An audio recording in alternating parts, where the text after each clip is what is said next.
नमस्कार। Alpha success academy के online classes में आप सभी का हार्दिक अभिनंदन। मैं भैरव सिंह चारण राजस्थान की कला संस्कृति की श्रृंखला में आप सभी का हार्दिक अभिनंदन करता हूं। हम लोग राजस्थान की कला संस्कृति में राजस्थान के प्रमुख साहित्यकारों पे चर्चा कर रहे हैं और आधुनिक साहित्यकारों का आज दूसरा ये क्रम रहेगा, जिसमें कुछ आधुनिक साहित्यकारों पर आज की क्लास में हम लोग चर्चा करने वाले हैं। जो भी साहित्यकार हमने पढ़े वो सारे इम्पोर्टेंट है एग्जाम की दृष्टि से। उनसे रिलेटेड प्रश्न आपको हर स्तर के एग्जाम में देखने को मिलेंगे, चाहे वो आरएस का एग्जाम हो, चाहे सब इंस्पेक्टर का हो, चाहे वो रीट की बात हो, चाहे पटवार या पुलिस की बात हो। सारे स्तर के एग्जाम में यहाँ से प्रश्न जो वो पूछे जाते हैं और जो एग्जाम की दृष्टि से इम्पोर्टेंट है उन सभी साहित्यकारों पे हमने चर्चा भी की है। कुछ आधुनिक साहित्यकार जो शेष रह गए हैं आज की इस क्लास में हम पूर्ण करेंगे। उनमें सबसे पहला जो नाम है ये बड़ा इम्पोर्टेंट नाम है, हर एग्जाम का एक कॉमन क्वेश्चन है इस नाम से संबंधित, और जो साहित्यकार है वो है कवि राजा श्यामल दास दधवाड़िया। कवि राजा श्यामल दास दधवाड़िया।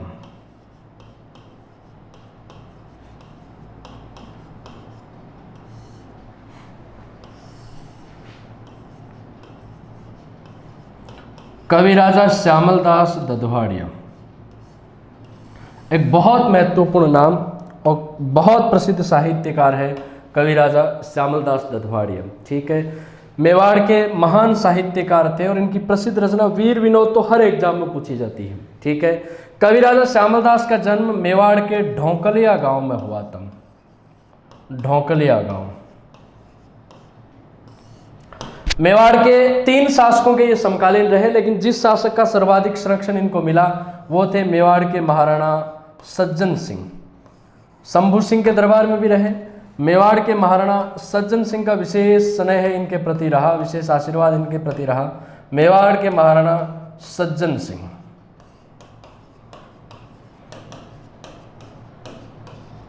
और महाराणा सज्जन सिंह के द्वारा ही इनको एक उपाधि दी गई थी, कवि राजा की उपाधि।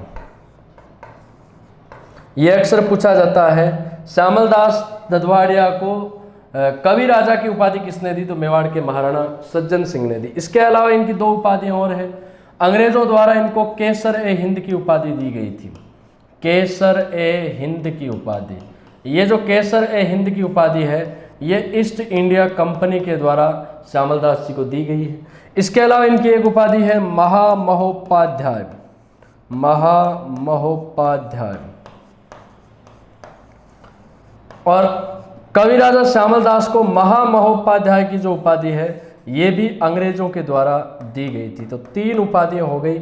इनको कवि राजा की उपाधि दी गई मेवाड़ के महाराणा सज्जन सिंह के द्वारा, इनको ईस्ट इंडिया कंपनी के द्वारा केसर ए हिंद की उपाधि दी गई, इनको ईस्ट इंडिया कंपनी के द्वारा अंग्रेजों के द्वारा ब्रिटिश हुकूमत के द्वारा महामहोपाध्याय की उपाधि भी दी गई। मेवाड़ के महाराणा शंभू सिंह के भी आश्रित थे ये, और शंभू सिंह की मृत्यु के बाद में महाराणा सज्जन सिंह के दरबार में, सज्जन सिंह का इतिहास मेवाड़ के इतिहास में बड़ा लोकप्रिय है क्योंकि बहुत सारे निर्माण कार्य, बहुत सारी उपलब्धियां इनकी, हालांकि लंबा कार्यकाल नहीं था, शासनकाल नहीं, लेकिन इनका शासनकाल बड़ा महत्वपूर्ण था। जो भी रहा, ठीक है, इनकी प्रमुख रचनाएं कौन कौन सी है इस पर थोड़ी सी चर्चा कर लेते हैं। तो कवि राजा श्यामल दास जो है, श्यामल दास की प्रमुख रचनाएं, कवि राजा श्यामल दास की प्रमुख रचनाएं,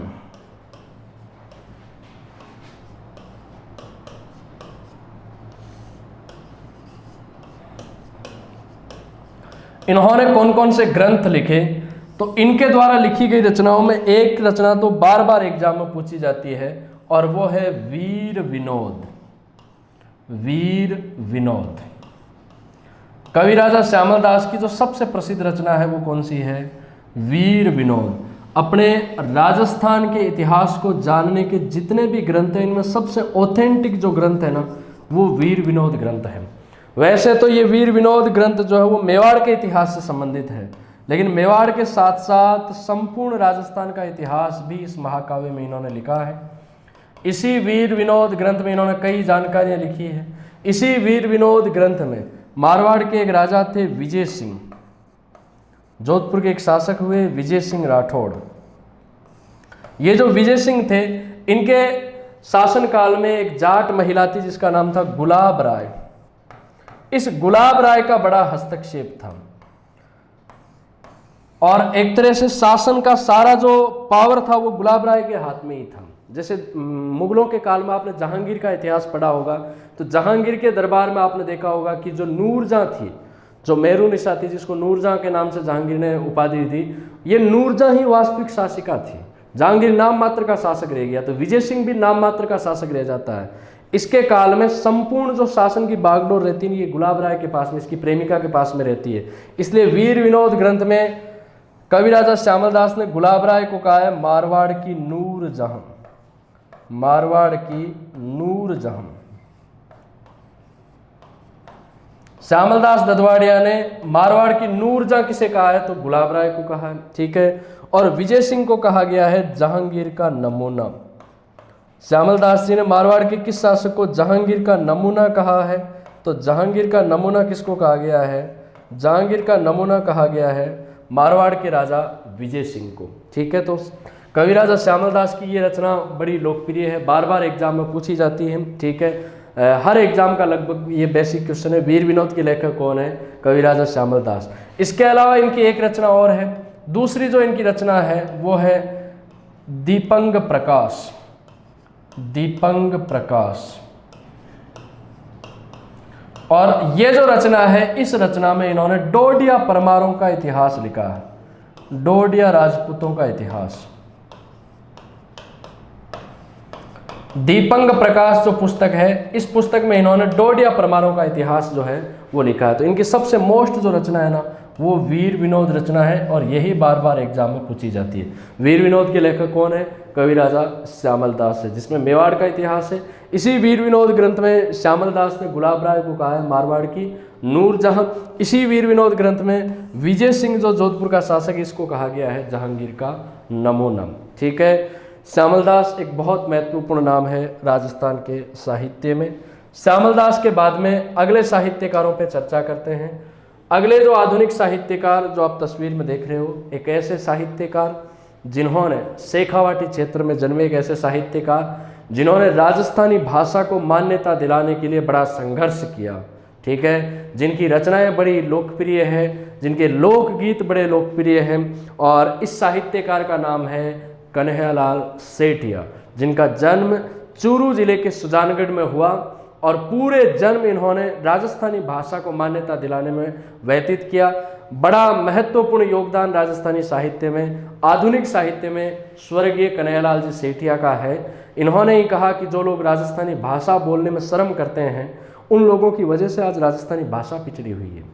इसीलिए इन्होंने कहा कि मायड़ भाषा बोलता न जाने आवे लाज, मायड़ भाषा बोलता न जाने आवे लाज, ईशा कपूता सु दुखी हो आखो लोक समाज।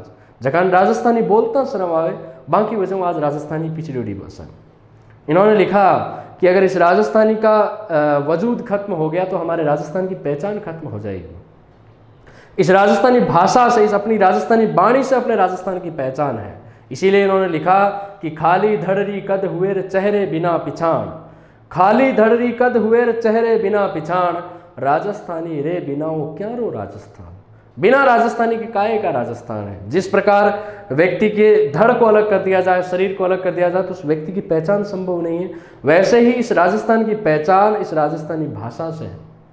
तो कन्हैयालाल सेठिया आधुनिक साहित्यकारों में एक बहुत प्रसिद्ध नक्षत्र है, एक स्टार है राजस्थान के साहित्य में। इनकी रचनाओं पे हम देख लेते हैं। कन्हैयालाल सेठिया जो है, आपका जन्म हुआ सुजानगढ़, जन्म स्थान है सुजानगढ़, और ये सुजानगढ़ है चूरू में। हड़बूजी का कोट सुजानगढ़ को कहा जाता है, ठीक है। राजस्थानी भाषा के ये आधुनिक साहित्यकार हैं, आधुनिक साहित्यकार। इनकी रचनाओं से पहले इनका एक लोकगीत बड़ा लोकप्रिय है, जो राजस्थानी संस्कृति के बारे में जानकारी देता है। इनके द्वारा लिखा गया प्रसिद्ध जो गीत है वो है धरती धोरारी, आ तो सुरगा ने शरमावे, ई पर देव रमण ने आवे, ईरो जस नर नारी गावे धरती धोरारी। तो ये जो प्रसिद्ध गीत है धरती धोरारी, इस गीत के लेखक है कन्हैयालाल सेठिया। कई बार ये प्रश्न आता है धरती धोरारी गीत किसने लिखा, तो कन्हैयालाल सेठिया जी ने लिखा था। ठीक है, इनकी साहित्यिक रचनाओं की अगर हम बात करें कन्हैयालाल सेठिया जी की, तो इनकी सबसे प्रसिद्ध जो रचना है वो है पाथल और पीथल। पाथल और पीथल।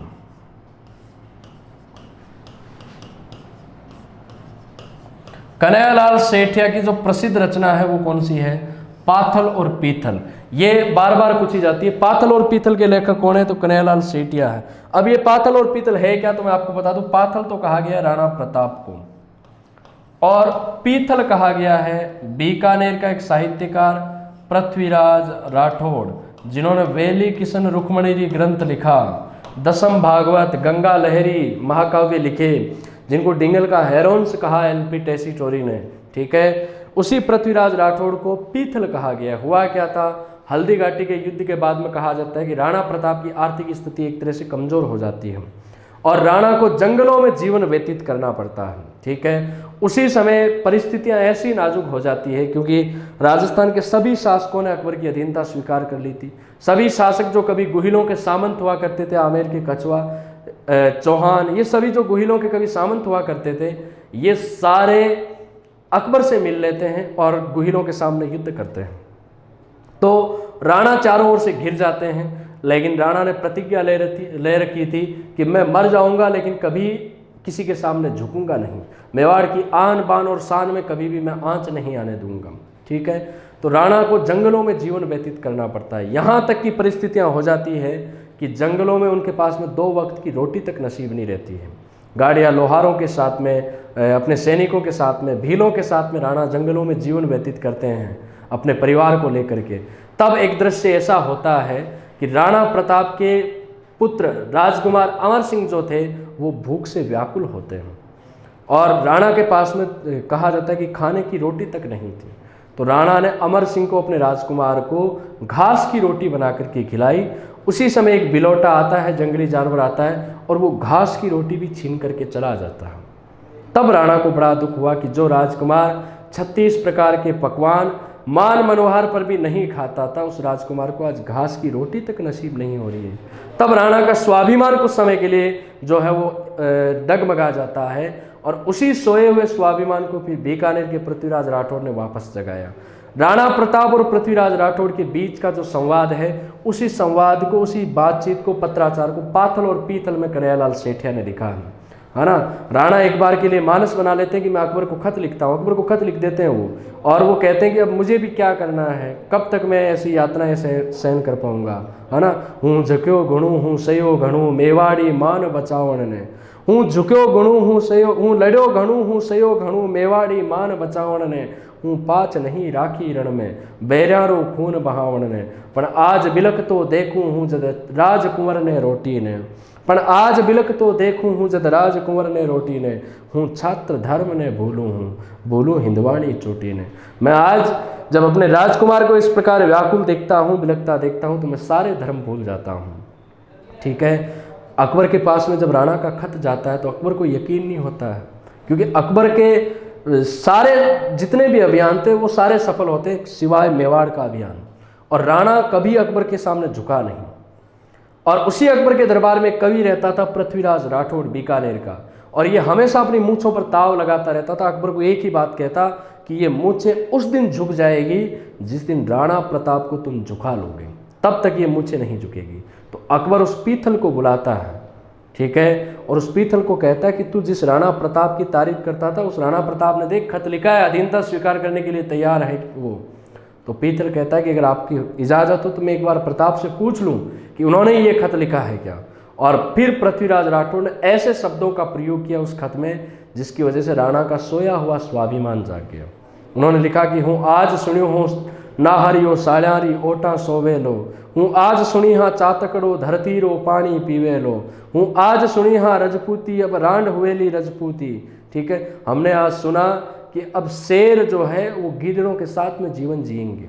हमने आज सुना है कि चातक पक्षी जो है वो जमीन पे गिरा हुआ पानी पिएंगे। चातक पक्षी मर जाएगा प्यास से, लेकिन वो जमीन पे गिरा हुआ पानी नहीं पिएगा। लेकिन आज ये सत्य हो रहा है, अगर राणा अकबर की अधीनता स्वीकार कर सकते हैं तो चातक पक्षी भी जमीन पे गिरा हुआ पानी पी सकते हैं। राणा का पास में जैसे ही पृथ्वीराज राठौड़ का ये खत पहुंचता है तो राणा को बड़ा दुख होता है। पीथल रा आखर पड़ता ही राणा री आँखें लाल हुई, धिक्कार मने हूँ कायर हूँ नाहर री एक दक्काल हुई। बड़ा ग्लानि महसूस करते हैं कि लोग मुझसे किस प्रकार की अपेक्षाएं रखते हैं और मैंने अकबर से अधीनता करने की सोची तक कैसे। और फिर वापस पृथ्वीराज राठौड़ को खत लिखते हैं राणा प्रताप के पीथल के कीमता बादल में जो रोके सूर उगाड़ी ने, सिंघारी हातल सेले आकूख मिली कदशाली ने। इन बादलों में इतनी क्षमता नहीं कि इस सूर्य के तेज को सहन कर सके, और इन गीदड़ों में इतनी क्षमता नहीं कि वो शेर की झपेट भी सहन कर सके। ठीक है, तो राणा और पृथ्वीराज राठौड़ की इसी बातचीत को पाथल और पीतल के नाम से कन्हैयालाल सेठिया ने लिखा है। इनकी बहुत प्रसिद्ध रचना है, अक्सर ये पूछी जाती है पाथल और पीतल किसकी रचना है, तो कन्हैयालाल सेठिया की है। पाथल राणा प्रताप को कहा गया तो पीतल पृथ्वीराज राठौड़ को कहा गया है। ठीक है, इसके अलावा इनकी अन्य रचनाएं कौन कौन सी है, तो इनकी अन्य रचनाओं में देखो, एक तो है लीलटास, नीलकंठ जो पक्षी होता है इसको लीलटास कहा जाता है। एक इनकी रचना है मींझर, एक इनकी रचना है कुंकू, एक इनकी रचना है धर कूचा धर मजलाम, धर कूचा धर मजलाम।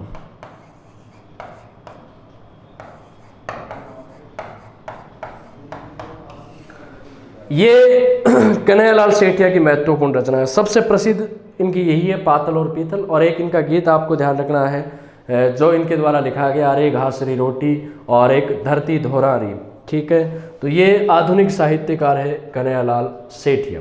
कन्हैयालाल सेठिया के बाद में अगला जो आधुनिक साहित्यकारों में महत्वपूर्ण नाम है, राजस्थान के आधुनिक साहित्यकारों में एक महान कवयित्री जिनका नाम है लक्ष्मी कुमारी चुंडावत, जिन्होंने राजस्थानी साहित्य में कहानियां लिख करके, राजस्थान की पौराणिक कहानियां लिख करके राजस्थान के साहित्य को मजबूत बनाया। और उस कवयित्री का नाम है लक्ष्मी कुमारी चुंडावत, जिनका उपनाम है रानी जी। पहला प्रश्न तो इनका यही आता है, किस साहित्यकार को रानी जी के नाम से भी जाना जाता है, तो रानी जी के नाम से जानी जाती है कवयित्री लक्ष्मी कुमारी चुंडावत। इनका उपनाम है रानी जी, रानी जी के नाम से भी ये जानी जाती है। ठीक है, लक्ष्मी कुमारी चुंडावत की जो प्रसिद्ध रचनाएं हैं वो कौन कौन सी हैं, इनके द्वारा जो प्रमुख पुस्तकें लिखी गई है वो कौन कौन सी हैं, तो इन्होंने राजस्थान की कहानियों का संग्रह किया। जितनी भी अपने राजस्थान की लोक कथाएं हैं, जितनी भी राजस्थान की प्रेम कहानियां हैं, इन सब का इन्होंने संग्रह करके किताबें लिखी। ठीक है, इनकी प्रसिद्ध रचनाओं में पहला नाम है हुंकारो द्योसा, हुंकारो द्योसा।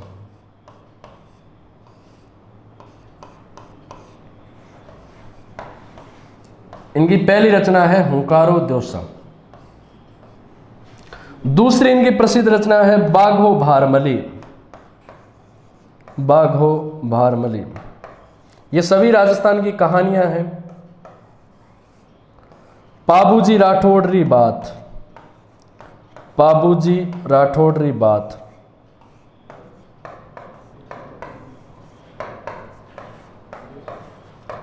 बाबू प्रकाश आसिया मोड़जी के द्वारा लिखा गया। पाबूजी राठौड़ री बात कवयित्री लक्ष्मी कुमारी चुंडावत के द्वारा लिखी गई है। चकवा चकवी री बात, के चकवा बात कटेगी रात।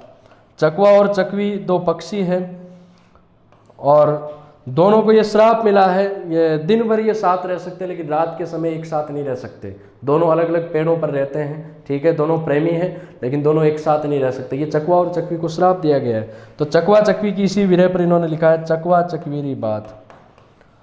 एक इन्होंने लिखा है मूमल महेंद्र बात, मूमल महेंद्र। मूमल और महेंद्र जो पश्चिमी राजस्थान की प्रेम कथा, अमरकोट के राजकुमार महेंद्र और लोद्रवा की राजकुमारी मूमल की जो प्रेम कथा है, मूमल महेंद्र री बात।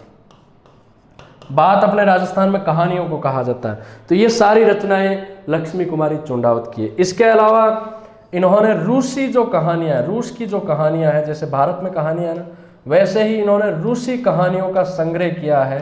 रूसी कहानियों का संग्रह जिस नाम से किया वो है गजबन। गजबन पानी ने जालिबा को नहीं है भाई, है ना। लक्ष्मी कुमारी चुंडावत की रूसी कहानियों का संग्रह जो है वो गजबन के नाम से इन्होंने लिखा है। ठीक है, तो ये लक्ष्मी कुमारी चुंडावत है, जिनको रानी जी के नाम से हम लोग जानते हैं। ठीक है, इनकी रचना कई बार पूछी जाती है। ठीक है, इनकी सारी रचनाएं ध्यान रखनी है। मूमल महेंद्र री बात, हुंकारो द्योसा, बागो मारवली, बाबूजी राठौड़ री बात और चकवा चकवीरी बात, ये आधुनिक कवयित्री लक्ष्मी कुमारी चुंडावत की महत्वपूर्ण रचनाएं, महनीय रचनाएं हैं। ठीक है, चलिए लक्ष्मी कुमारी चुंडावत के बाद में अगले आधुनिक साहित्यकार को देखते हैं। अगला जो साहित्यकार है शेखावाटी क्षेत्र का एक बहुत प्रसिद्ध साहित्यकार है मेघराज मुकुल। आधुनिक साहित्यकारों में इनका नाम है मेघराज मुकुल का। मेघराज मुकुल की जो प्रसिद्ध रचना है वो है सेनानी। इनकी जो प्रसिद्ध रचना है वो कौन सी है? सेनानी। और ये अक्सर पूछा जाता है सेनानी नामक पुस्तक जो है वो किसके द्वारा लिखी गई है? तो सेनानी जो पुस्तक है ये मेघराज मुकुल की है। अपने राजस्थानी भाषा में किसी निशानी को सेनानी कहते हैं। ठीक है, किसी की याद में जो निशानी दी जाती है उसको राजस्थानी भाषा में हम लोग क्या कहते हैं? सेनानी। और ये सेनानी जो पुस्तक है इन्होंने किस पर लिखी है? तो राजस्थान में एक बहुत महत्वपूर्ण प्रसंग आता है हाड़ी रानी का। राजस्थान की वीरांगनाओं में जिनका बड़ा महत्वपूर्ण नाम है, इसी हाड़ी रानी की वीरता पर इन्होंने सेनानी नामक पुस्तक लिखी है। ठीक है, प्रसिद्ध जो हाड़ी रानी के लिए जो कहा जाता है ना, चुंडावत मांगी सेनानी सिर काट दे दियो सत्राणी। चुंडावत मांगी सेनानी सिर काट दे दियो सत्राणी।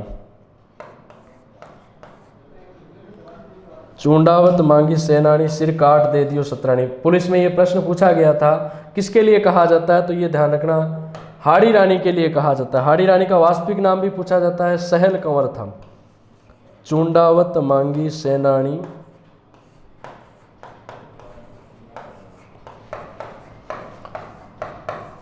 सिर काट दे दियो सत्राणी।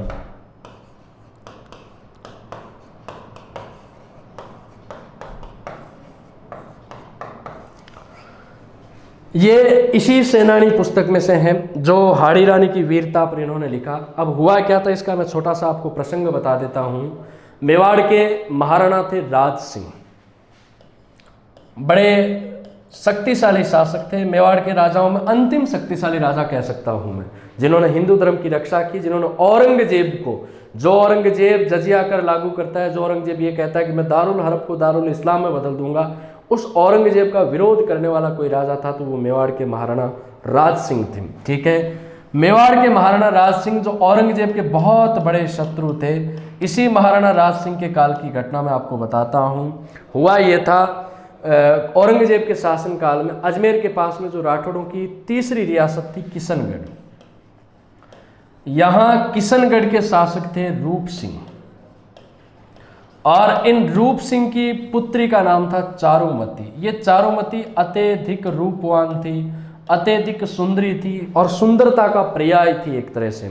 ठीक है, ये फूल तुम्हारे जूड़े में जैसे चंदा संग तारा है, ये फूल तुम्हारे जूड़े में जैसे चंदा संग तारा है, अब दोष ना देना भंवरे को, ये सारा दोष तुम्हारा है। बहुत रूपवान राजकुमारी थी चारुमती। इसी चारुमती के दरबार में एक मुस्लिम महिला आती है जो तस्वीरें बेचने वाली थी। तो वो तस्वीरें बेचती बेचती किशनगढ़ के राजमहलों तक पहुंच जाती है, चारुमती के महल तक पहुंच जाती है। और यहाँ चारुमती के महल में आने के बाद में वो जैसे ही चारुमती को वो तस्वीरें दिखाती है, तो वो मुगलों के राजाओं की तस्वीरें दिखाती है, कभी बाबर की तस्वीर दिखाती है, कभी जहांगीर की तस्वीर दिखाती है, कभी जलालुद्दीन अकबर की तस्वीर दिखाती है। तो चारुमती को वो कोई भी तस्वीर पसंद नहीं आती है। चारुमती कहती है उस वृद्ध महिला से कि मुझे इन बुड्ढों की तस्वीरें क्यों दिखा रही है तू? तो फिर वो वृद्ध महिला जो मुस्लिम महिला थी वो कहती कि अब देखो तुम आलमगीर की तस्वीर, जो अभी दिल्ली का सुल्तान है, जो औरंगजेब है, उसकी तस्वीर देखो, उसकी तस्वीर पे तुम मोहित हो जाओगी। तो वो औरंगजेब की तस्वीर दिखाती है। तो चारुमती को गुस्सा आ जाता है कि मुझे इनकी तस्वीरें क्यों दिखा रही है ये। तो वो चारुमती औरंगजेब की उस तस्वीर को पैरों तले रौंद देती है और उस तस्वीर को फेंक देती है। उस वृद्ध महिला ने सोचा कि इसने औरंगजेब की तस्वीर को रौंदा है, जो कितना कट्टर शासक है, जो छींक आने पर गर्दन कलम करवा देता है, उस राजा की तस्वीर को तूने पैरों तले रौंदा है। तो वो वृद्ध महिला सोचती है कि ये कमाई करने का बहुत अच्छा समय है, और वो उस तस्वीर को उठाती है जैसे कि जैसे, और वो दिल्ली सीधी ट्रेन पकड़ती है किशनगढ़ से, और दिल्ली आ जाती है। और दिल्ली में औरंगजेब के दरबार में आकर के विलाप करने लग जाती है कि जहाँ पना किशनगढ़ रियासत की राजकुमारी की ये ज़रूरत कि वो आपकी तस्वीर को पैरों तले रोंदे। तो औरंगजेब ने कहा कि भाई ये किशनगढ़, क्योंकि छोटी सी रियासत थी, ज़्यादा कोई प्रभाव नहीं था किशनगढ़ की रियासत का, तो किशनगढ़ की रियासत के बारे में पूछा गया कि भाई ये किशनगढ़ है कहाँ पर। तो पता लगा कि अजमेर के पास में एक राठौड़ों की रियासत है किशनगढ़, वहाँ की राजकुमारी है चारुमती। तो औरंगजेब के दरबार में कई हिंदू मनसबदार थे, तो पूछा गया कि उस रियासत का कोई है क्या अपने पास में। तो बाद में पता चला कि चारुमती का भाई जो था मान सिंह, ये औरंगजेब के दरबार में ही था। इस मान सिंह को बुलाया जाता है औरंगजेब के पास में। मान सिंह को औरंगजेब पूछते हैं कि भाई तुम्हारी बहन है कोई चारुमती नाम की? बोले हाँ, क्या गलती हो गई? बोले गलती जो कुछ हुई वो छोड़ो, है ना, अब तो तुम जाओ किशनगढ़, अब हम आपके बहन के सैया बनेंगे भैया। तो मान सिंह, क्योंकि औरंगजेब की कोई बात का विरोध नहीं कर सकते थे, तो मान सिंह जी हुजूर कह करके आ गए और वो सीधे किशनगढ़ आते हैं। अपनी बहन से चारुमती से पूछते हैं कि तूने किसी मुगल बादशाह की तस्वीर को पैरों तले रौंदा क्या? चारुमती ने कहा कि भाई रौंदा हो सही, मैं मुझे क्या पता। तो बोले रौंदा है तो अब तू उससे विवाह करने के लिए तैयार हो जा, बड़ा खतरनाक राजा है वो, उससे विवाह करना पड़ेगा, निकाह करना पड़ेगा। तो चारुमती को बड़ा दुख हुआ, क्योंकि चारुमती मन ही मन मेवाड़ के महाराणा राज सिंह से प्रेम करती थी। राज सिंह को ये फ्रेंड रिक्वेस्ट भेज चुकी थी, ठीक है, ये दोनों अच्छी तरह से चैटिंग वेटिंग करते थे। मेवाड़ के महाराणा राज सिंह से ये विवाह करना चाहती थी। तो ये राज सिंह को खत लिखती है, वो खत आज भी मेरे पास में पड़ा है, पूरा तो नहीं बताऊंगा आपको, मैं थोड़ा सा उसका वृत्तांत बता देता हूँ। वो राज सिंह को खत लिखती है कि मेवाड़ के राजाओं में अब इतनी भी क्षमता नहीं रही कि दिल्ली का कोई मुगल आएगा और यहाँ की राजकुमारियों के साथ में निकाह करके ले जाएगा। तो राज सिंह जी क्यों तू टेंशन ना ले, है ना, मैं जड़ता है जीव तो हूँ ना, तू नो टेंशन रहे। औरंगजेब की फ्रेंड रिक्वेस्ट आई तो एक्सेप्ट ही मत करी, बाई चांस भी वो कॉल आए तो बिन ब्लॉक कर दीजिए, है ना, तू नो टेंशन रहे। औरंगजेब किशनगढ़ नहीं पहुँच सके, पहुँच सके तो वो तारा में ब्याह कौन कर सके, निकाह कौन कर सके, ठीक है। अब साहब औरंगजेब को रोकना, राज सिंह जी ने जोश जोश में, क्योंकि जोश आता ही है, मैं तेरे लिए चांद तारे तोड़ लाऊंगा, है ना, ये परिस्थितियाँ ही ऐसी होती हैं। तो राज सिंह जी ने जोश जोश में कह दिया कि औरंगजेब कुछ नहीं बिगाड़ पाएगा। अब समस्या ये थी कि औरंगजेब को रोके कौन। तो राज सिंह जी ने इमरजेंसी बैठक बुलाई, आपातकाल बैठक बुलाई, और राज सिंह के सेनापति थे जिनका नाम था रतन सिंह चुंडावत। राज सिंह के सेनापति का नाम क्या था? रतन सिंह चुंडावत। इस रतन सिंह चुंडावत को कहा गया कि भाई आपको एक सेना लेकर के औरंगजेब को रोकना है, और आधी सेना जो है वो राज सिंह के साथ में जाएगी, किशनगढ़ जाएगी, वो चारुमती से विवाह करने के लिए जाएगी। अब रतन सिंह जी चुंडावत की भी समस्या ये थी, इनका नया नया विवाह हुआ और इनकी पत्नी का नाम था सहल कंवर। पत्नी का नाम क्या था? सहल कंवर। बूंदी की राजकुमारी थी, इसलिए ये सहल कंवर का नाम क्या पड़ गया? हाड़ी रानी। बूंदी में हाड़ा चौहान थे, और हाड़ा चौहानों की राजकुमारी होने के कारण ये क्या कहलाई? हाड़ी रानी कहलाई। अब रतन सिंह जी के ब्याह हुए को 3 ही दिन हुए, तो रतन सिंह जी के संकट आ गया कि साहब अभी तो मेरे हाथों की मेहंदी नहीं उतरी है, और आप लोग कह रहे हो कि औरंगजेब से युद्ध करो। औरंगजेब से युद्ध करने का मतलब तो है मौत को न्योता देना। वो दुष्ट बहुत खतरनाक है, वो मुझे क्या छोड़ेगा, और मेरा तो अभी विवाह नहीं हुआ, मेरी तो गोवा की टिकट बुक कर रखी है मैंने, वहाँ भी नहीं गया हूँ मैं तो, ठीक है। और आप मेवाड़ के महाराणा, कम से कम मेरा ये तो सोचो कि 3 दिन विवाह को हुए हैं, मैं अपनी रानी को क्या सुख दे पाऊंगा? युद्ध में जा रहा हूँ तो वहाँ को ये तो है नहीं कि जो है वो फल बट रहे हैं, और औरंगजेब से युद्ध कर रहा हूँ, इसका मतलब मौत को न्योता देना है। तो रतन सिंह जी को कहा गया कि नहीं, आप सलूम्बर के रावत हो और आपका दायित्व है, आप ही मुख्य सेनापति रहोगे, आप ही जाकर के औरंगजेब की सेना को रोकोगे। तो रतन सिंह जी अपनी पत्नी को रोज़ खत लिखते हैं कि मैं युद्ध नहीं कर पाऊंगा, युद्ध में तुम्हारी याद आएगी, लेकिन अंततः उनको युद्ध करने के लिए जाना पड़ता है, क्योंकि मेवाड़ की नाक कट जाएगी अगर युद्ध करने के लिए नहीं जाएंगे। तो रतन सिंह जी अपने एक सैनिक को भेजते हैं कि तुम जाओ और मेरी पत्नी को बोलो कि वो एक निशानी मुझे भेजे, ताकि युद्ध में उसकी याद ना आए। तो वो सैनिक जाकर के रानी को कहता है कि पति आपसे निशानी मांग रहे हैं, सेनापति जी आपसे निशानी मांग रहे हैं। तो सहल कंवर हाड़ी रानी को लगा कि मेरी याद और मेरे मोह के कारण वो युद्ध नहीं जीत पाएंगे, इसलिए उन्होंने सैनिक से कटार छीन करके अपनी गर्दन काट करके निशानी के तौर पर भेज दी। चूंडावत मांगी सेनानी, सिर काट दे दियो सतरानी। ऐसी वीरांगनाएं अपने राजस्थान में हुई। इसीलिए कहता हूँ क्या दृश्य होता है जब हाड़ी रानी ने शीश काट करके भेजा। उस समय की 4 लाइनें आप लोगों तक पहुँचाता हूँ कि धरती का वक्ष चीर चीर धीरता बनी, धरती का वक्ष चीर चीर धीरता बनी, रोता मयंक सूर्य ऐसी वीरता बनी, दिए की आग सूर्य सी प्रचंड हो गई, पीकर के जहर जैसे नीलकंठ हो गई, सागर के आंसू रोई थी चंबल की धार भी, इससे बड़ी कथा नहीं मिलेगी प्यार की, चूंडा को जंग जीत का आशीष दे दिया, थाली में काट छत्रनी ने शीश दे दिया, थाली में काट छत्रनी ने शीश दे दिया। शीश काट करके अपने पति को निशानी के रूप में भेजा। ऐसी वीरांगनाएं अगर दुनिया में कहीं हुई तो वो राजस्थान में हुई। ठीक है, इसी वीरांगना पर मेघराज मुकुल जो कवि हुए, इन्होंने एक पुस्तक लिखी है सेनानी। ठीक है, जो बड़ी महत्वपूर्ण रचना है कवि मेघराज मुकुल की, जो शेखावाटी क्षेत्र के बड़े प्रसिद्ध साहित्यकार हुए, आधुनिक साहित्यकार हुए मेघराज मुकुल। धन्यवाद। जय हिंद, जय भारत।